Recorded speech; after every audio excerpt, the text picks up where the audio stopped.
پدیده سکولاریسم و شناخت آن. بخش چهارم.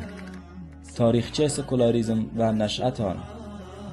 سکولاریسم به عنوان حرکت ضد دین و ضد اله و آموزه های شرعی و عدم اعتقاد به آخرت امر جدید و نوین نبوده، بلکه در طول تاریخ و از ابتدای وجود بشریت وجود داشته است و با تعابیر و ادعاهای مختلف پا به عرصه وجود گذاشته است. به عنوان مثال در قرآن کریم در مورد مادیگرایی و افرادی که جهان ماورای طبیعت را انکار می‌کنند می‌فرماید و قالوا ما هي الا حیاتنا الدنیا نموت و نحیا و ما یهلکنا الا الدهر، و گفتند زندگی دیگری جز همین زندگی دنیا نیست، میمیریم و زنده میشویم و جز روزگار چیز دیگری ما را هلاک نمی‌کند.